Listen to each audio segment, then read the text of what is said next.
Salut, c'est Camille Leblanc-Bézinet, championne de CrossFit en 2014. Vous écoutez Sport en vrac au 103.5 Crew FM. Elle est la nouvelle reine du Québec alors qu'elle est devenue championne du monde 2014 des Reebok CrossFit Games. Avec moi, j'ai le plaisir d'avoir une entrevue avec la Québécoise Camille Leblanc-Bézinet. Bonjour Camille, ça va bien? Oui, ça va bien, merci. Juste tout d'abord, on va essayer de mettre un peu les gens en contexte. Depuis combien de temps pratiques-tu ce sport qui est le CrossFit?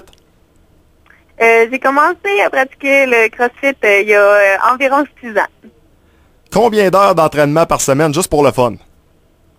Quand j'ai commencé, vraiment pas autant qu'en ce moment. J'ai commencé par 3 fois 1 heure par semaine, mais maintenant, avec les compétitions et puis aussi avec l'endurance que j'ai développée pour la quantité d'entraînement que je peux endurer, je suis rendue entre 2 à 4 heures par jour, puis je peux aller jusqu'à 6 heures des journées que je me sens un peu plus dedans. Est-ce que c'est un sport pour lequel tu as eu la piqûre dès le début ou ça a pris un certain temps? Non, ça a été dès mon premier essai. Je me souviens, la première fois que j'ai essayé un cours de CrossFit, tout de suite, après le cours, je suis allée prendre tout l'argent que j'avais dans mon compte de banque, puis je me suis inscrite pour 1 année. T'es toute jeune, t'as seulement 25 ans. Parle-nous un peu des sacrifices que tu dois faire jour après jour pour être capable de compétitionner à un aussi haut niveau. Je pense que ça commence par, premièrement, être super discipliné, puis aussi, je te dirais que la routine, c'est le meilleur ami parce que tu gardes ta vie organisée. Je te dirais que mes repas, tout le monde trouve que mes repas, ils ont l'air tout le temps plates parce que je mange pas mal tout le temps la même affaire. Fait que je pense que ça, c'est déjà un gros sacrifice pour la plupart des gens. Mais je mesure et je pèse ma nourriture à tous mes repas. Je me couche jamais tard, j'écoute pas la télévision, je sors pas. Mes sorties une fois de temps en temps, je vais aller au cinéma, mais c'est pas mal tout. Puis je sais pas, mais je fais ce que j'aime. Fait que pour moi, je suis heureuse là-dedans. Ça a l'air d'être un sport de famille, de ce que j'ai pu comprendre. Là, même ton frère, ta sœur en font également? Toute ma famille en fait. Fait que j'ai 2 sœurs puis un frère, puis mes parents, tout le monde en fait.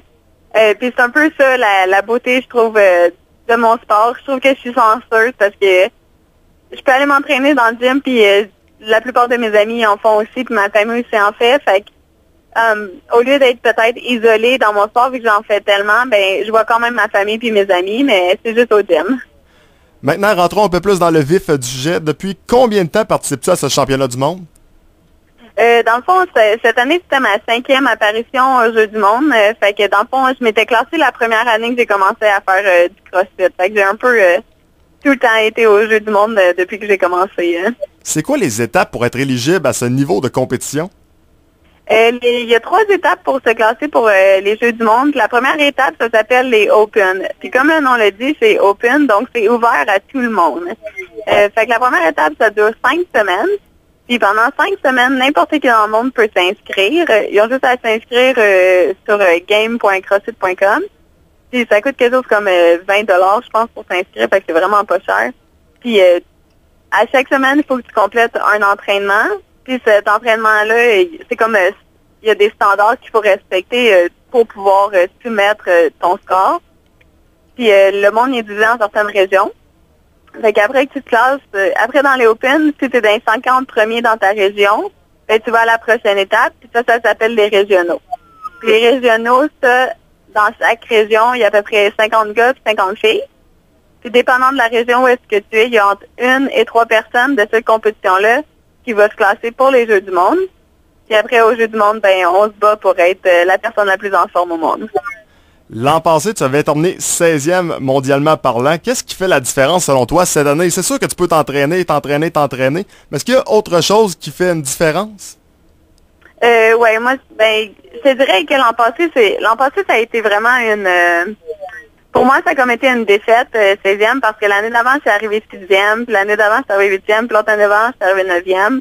Et j'ai toujours été un peu dans les favorites. Mais l'an passé, justement, ce genre de défaite-là, ça m'a vraiment aidé à comprendre qu'est-ce qu'il fallait pour gagner. Puis vraiment, je pense qu'il y a une différence entre juste faire les entraînements puis avoir vraiment un mindset de champion. Puis dans le fond, être plus intelligent dans les workouts, savoir quand peser sur la pédale à gaz, quand laisser passer des choses. Il y a beaucoup de stratégies derrière qui va, surtout 13 entraînements, parce qu'il faut que tu sois capable de récupérer, puis il faut comme que tu gardes tes distances des fois pour quelque chose, puis d'autres fois, il faut que tu fasses des all-in. Donc, j'imagine que tu es un peu d'accord avec le vieil adage qui dit qu'il vaut mieux tomber pour être capable de mieux se relever par la suite? Oui, totalement. Tu as terminé dans le top 10 dans 9 des 13 épreuves. Est-ce que ça te surprend un peu parce que c'est une performance, là? Je veux dire, ça prend un certain niveau de talent, mais également ça prend un niveau de confiance, puis ça prend surtout un niveau de sommet inégalé ou à peu près qui est à chaque épreuve. Oui. Mais je pense que cette année, j'ai eu le plus gros score jamais établi total, là, mais je te dirais... cette année, un coup que la compétition a commencé, parce que les autres filles, on s'entraîne pas vraiment ensemble. Hein. Tu sais, tout le monde essaie de cacher un peu leur force pour pas aider les autres à se motiver à s'entraîner. Mais cette année, un coup que les Jeux du monde ont commencé, on dirait que tout de suite, j'ai comme pu commencer à me comparer aux autres filles, puis j'ai réalisé que j'étais meilleure. Puis après ça, j'ai juste décidé que j'allais être plus prête à me faire mal que eux. Puis tu vois, c'est juste que tous les efforts, tout l'entraînement que j'ai mis, ça a juste vraiment été représenté aux Jeux du monde. Hein. Juste pour le fun comme ça, là, parmi les 13 épreuves, celle dont tu es la plus fière? Celle que je suis la plus fière, c'est l'épreuve qui s'appelait Triple Tree. Parce que ça, avant, c'était vraiment une de mes grosses faiblesses. Fait que l'épreuve, c'était 3 km de rameur. Après ça, on faisait 300 double sauts à la corde. Puis on partait après pour courir un 5 km dans des côtes. Puis ça, avant, c'était vraiment une faiblesse. Là. Normalement, dans les autres années, je serais arrivée 30e ou quelque chose comme ça. Puis je pense que je suis arrivée 17e dans cette épreuve-là. Puis je pense que c'est de là que j'ai montré que j'étais un peu statistiquement la meilleure dans toutes les épreuves. Parce que mes faiblesses, ils étaient plus vraiment faibles. Hein. Maintenant, Camille, tu es la championne du monde. C'est quoi les prochains objectifs? Je pense que j'ai le goût d'être la championne encore l'an prochain. C'est normal.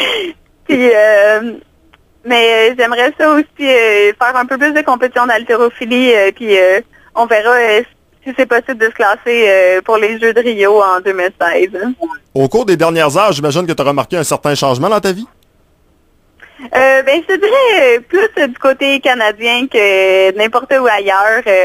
Aux États-Unis, j'avais déjà pas mal de monde qui, je pense, qui me suivait. C'est plus populaire, mais je dirais que je suis vraiment contente de voir que le support de mon pays vient comme de naître de nulle part un peu, là, parce que je pensais que personne ne savait qu'est-ce que je faisais, puis d'un coup, c'est le fun de voir que le monde sont fiers. Même Stephen Harper, maintenant, sait qui tu es. Il t'a félicité sur Twitter? Ah ouais, j'ai vu ça. C'est drôle. Je regarde ton histoire, puis je suis capable de faire tout de suite un parallèle avec Georges Saint-Pierre. Je me rappelle lorsque Georges Saint-Pierre est devenu champion du monde du UFC, c'était déjà une vedette aux États-Unis, c'était déjà une vedette du côté de la Chine, du Japon. Mais nous, ici, on n'avait aucune idée de qu'est-ce qu'était en général les arts martiaux mixtes, qui était Georges Saint-Pierre. Est-ce que tu es capable de tracer un certain parallèle de un et de deux? J'aimerais également savoir, est-ce que tu crois que avec la performance que tu as obtenue, cette victoire-là d'être championne du monde, ça peut avoir un impact positif sur le CrossFit, non seulement au Canada, mais plus particulièrement au Québec? C'est vrai que moi, pour la première question, je suis genre je suis une super fan de Georges Saint-Pierre. J'ai lu son livre et tout ça, puis sa discipline d'entraînement, en tout cas, c'est quelque chose que je respecte énormément, puis que j'essaie toujours d'apprendre des autres athlètes, peu importe les autres athlètes, c'est quoi leur sport, parce que je trouve qu'un mindset de champion, ça reste la même chose dans tous les athlètes, peu importe le sport.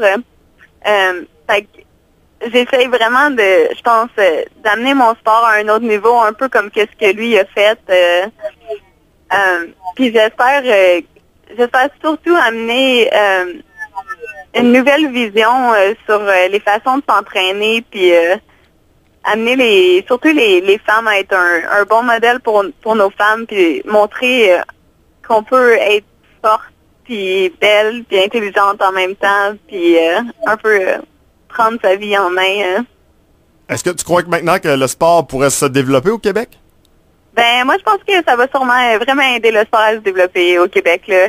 Je trouve que c'est pas juste un sport, c'est vraiment un mode de vie, puis c'est un mode de vie sain, puis j'espère que ça va amener les gens à s'ouvrir un peu plus les yeux sur la beauté qui est justement le CrossFit. C'est beaucoup plus je sais pas comment, un mouvement de communauté qui se soulève vers un monde de santé.